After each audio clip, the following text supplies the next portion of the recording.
Hello friends, મારી YouTube channel જલપાઝ રેસીપીમાં તમારું સ્વાગત છે। આજે આપણે ચટપટી એક ટેસ્ટી ચાટ બનાવવાના છે। તો ફ્રેન્ડ્સ, રેસીપીને લાસ્ટ સુધી જોજો। રેસીપી ગમે તો વિડીયોને લાઇક અને શેર કરજો। આ ચાટ બનાવવા માટે મેં છોલે ચણાને 7-8 કલાક પહેલાં પલાળી રાખ્યા હતા। તે સરસ પલળી અને ફૂલી ગયા છે। હવે આપણે ચણાને કુકરમાં લઈ લઈશું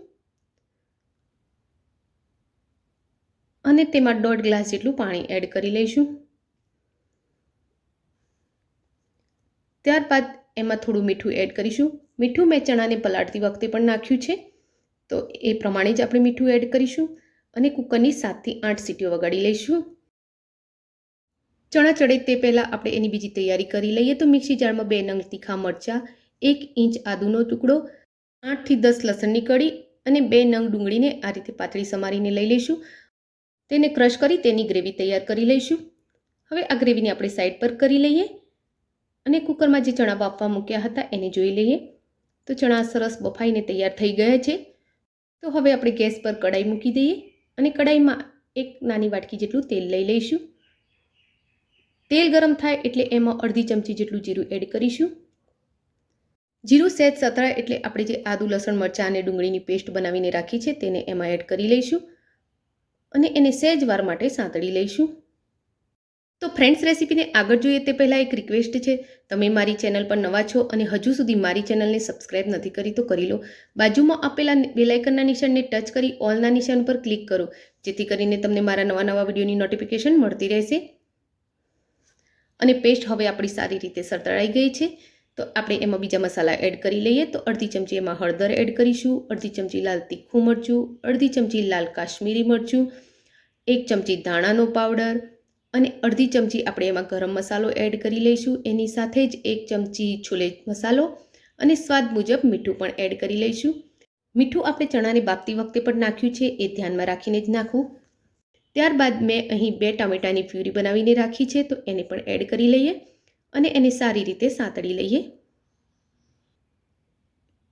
પ્યુરી આપણી સહેજ સતળાય એટલે એમાં બીજું પાણી એડ કરીશું। તો અહીં ટામેટાવાળા મિક્સી જારમાં જ મેં પાણી લીધું હતું, એ જ પાણી આપણે એમાં એડ કરી લઈશું અને તેને સારી રીતે હલાવી થોડું ઉકળવા દઈશું।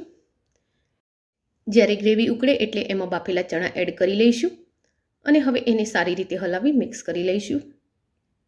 ચણાની ગ્રેવી હજુ જાડી લાગે છે, તો આપણે એમાં બીજું પાણી પણ એડ કરીશું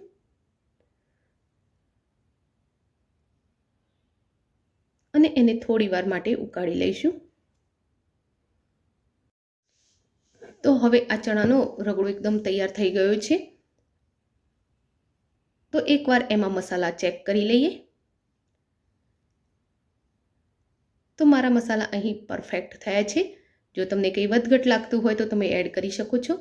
તો હવે એમાં આપણે ઉપરથી લીલા ધાણા ભભરાવી લઈશું। આ છોલે ચણાનો રગડો તૈયાર છે।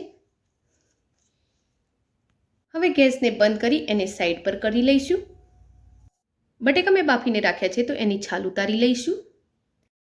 તો આ બટેકાની આપણે ટીકી રેડી કરવાની છે, તો એના માટે બટેકાને આ રીતે ખમણી લઈશું। ખમણવાથી એમાં કોઈ પણ ટુકડા રહેતા નથી।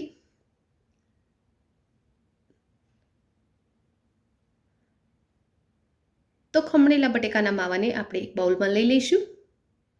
હવે તેમાં મસાલા મિક્સ કરી લઈએ। તો 2 થી 3 નંગ તીખા સમારેલા મરચાં એડ કરીશું, 1 ચમચી જેટલી આદુની પેસ્ટ, 1 ચમચી જેટલી લસણની પેસ્ટ, થોડા લીલા સમારેલા ધાણા મિક્સ કરી લઈશું, 1 થી 1.5 ચમચી જેટલું શેકેલું જીરું, અડધી ચમચી લાલ કાશ્મીરી મરચું, 5 ચમચી જેટલું સંચળ અને 5 ચમચી જેટલો ચાટ મસાલો એડ કરીશું। બટેકાની બાફતી વખતે મેં મીઠું નાખ્યું છે, એ ધ્યાનમાં રાખીને જ આપણે એમાં સંચળ એડ કરવાનું છે। ત્યારબાદ એમાં નાની 1 વાટકી ચોખાનો લોટ અને નાની 1 વાટકી કોર્નફ્લોર એડ કરીશું। 1 ચમચી જેટલું તેલ એડ કરી એને સારી રીતે મિક્સ કરી લઈશું। જો બટેકામાં મોઇશ્ચરનું પ્રમાણ વધારે લાગતું હોય તો તમે બીજો લોટ પણ એડ કરી શકો છો।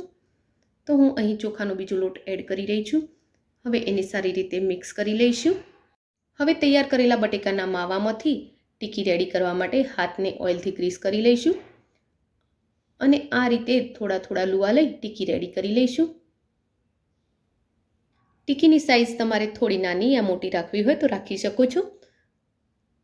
પેનમાં મેં થોડું તેલ ગરમ થવા મૂકેલું છે, તો આપણે એમાં એક એક કરી ટીકી મૂકતા જઈશું।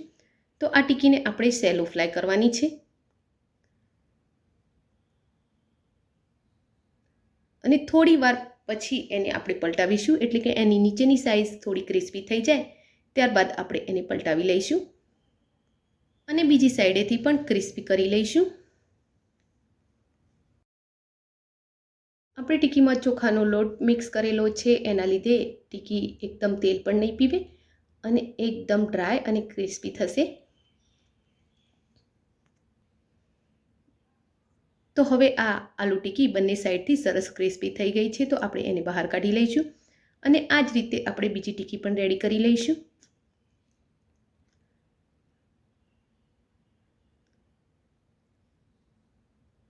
તો હવે વારો છે આપણે ચાટને સર્વ કરવાનો. તો આપણે જે છોલે ચણાનો રગડો બનાવ્યો છે એ પ્લેટમાં પહેલાં સર્વ કરી લઈશું. ત્યારબાદ એના ઉપર 2 આલુની ટીકી મૂકી દઈશું. હવે એના ઉપર દહીં પાથરી લઈશું. તો દહીંમાં મેં સહેજ મીઠું નાખેલું છે અને દહીં આપણે મોડું જ લેવાનું છે. ત્યારબાદ આપણે એમાં લીલા ધાણાની ચટણી આ રીતે પાથરી દઈશું. ત્યારબાદ એના ઉપર ખજૂર આંબલીની ચટણી પણ આ રીતે રેડી દઈશું આપણે.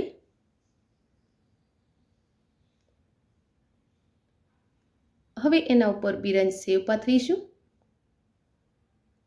થોડી ઝીણી સમારેલી ડુંગળી અને લીલા સમારેલા દાણા આ રીતે ભભરાવી એના ઉપર ચપટી સંચળ આ રીતે ભભરાવી લઈશું. તો આ છે આપણી છોલે આલુ ટીકી રગડા ચાટ, જે જોવામાં તો બહુ જ મસ્ત લાગે છે, પણ આપણે એને ટેસ્ટ કરીશું. તો ફ્રેન્ડ્સ, આજની આ રેસીપી તમને કેવી લાગી એ કોમેન્ટ બોક્સમાં જરૂરથી લખજો. રેસીપી ગમી હોય તો વિડીયોને લાઇક અને શેર કરજો. Thank you for watching my video. જય શ્રી કૃષ્ણ.